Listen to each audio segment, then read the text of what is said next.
कि जो सामान्य मुख्यमंत्री जी का पिछले कल बिलासपुर में चिट्टे के जन जागरण को लेकर दौरा था। हम चिट्टे के खिलाफ सरकार की कोई भी मुहिम है उसका स्वागत करते हैं, अभिनंदन करते हैं। कल जो उन्होंने बिलासपुर में भी मुहिम चलाई है, मैं उसका भी स्वागत करता हूं, अभिनंदन करता हूं, क्योंकि समाज में अवेयरनेस होगी तभी चिट्टा समाप्त हो सकता है। लेकिन उस चिट्टे में या उस चिट्टे के कार्यक्रम में भी अगर सरकार राजनीति करे तो दुर्भाग्यपूर्ण है। अच्छा होता कि कल सारी स्वयंसेवी संस्थाओं को बुलाया था, सबको बुलाया था, तो भाजपा के हम यहाँ से 3 विधायक हैं, इलेक्टेड हैं।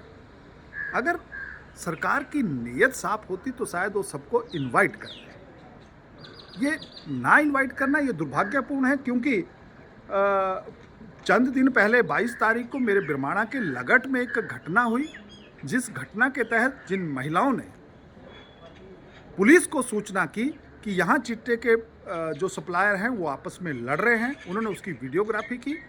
पुलिस ने उल्टे बजाय इसके कि उन ड्रग पेडलर के ऊपर केस होता, उनके ऊपर कोई केस नहीं हुआ। शाम को उल्टा उन मेरी माता बहनों के ऊपर ही एफआईआर लॉन्च कर दी, और एफआईआर भी ऐसी धाराओं में लॉन्च की जिसमें 7-7 साल की कैद है। तो सरकार की करनी और कथनी में बहुत बड़ा अंतर है, क्योंकि हमारे अंग्रेजी में कहते हैं action speak louder than words. जो आपने बहनों के खिलाफ एफआईआर कर दी, इससे बड़ा और क्या दुर्भाग्य हो सकता है, बिना फैक्ट्स जाने।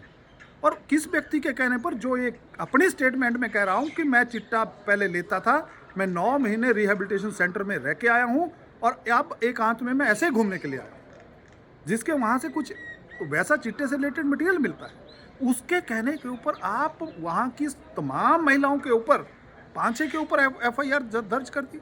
और ऐसी धाराओं में ये बहुत दुर्भाग्यपूर्ण है। तभी मैं वहाँ मिलने गया था अपनी बहनों से, और मैंने उनको कहा कि मैं 20,000 रुपये भी आपके महिला मंडल को दूंगा, आप बहुत अच्छा काम कर रहे हैं। ये दुर्भाग्यपूर्ण है कि सरकार एक तरफ तो चिट्टे की बात को समाज में रखना चाह रही है, लेकिन उसमें कुछ चीज़ों से बचना भी चाह रही है, परहेज कर रही है, राजनीति कर रही है। ये दुर्भाग्यपूर्ण है।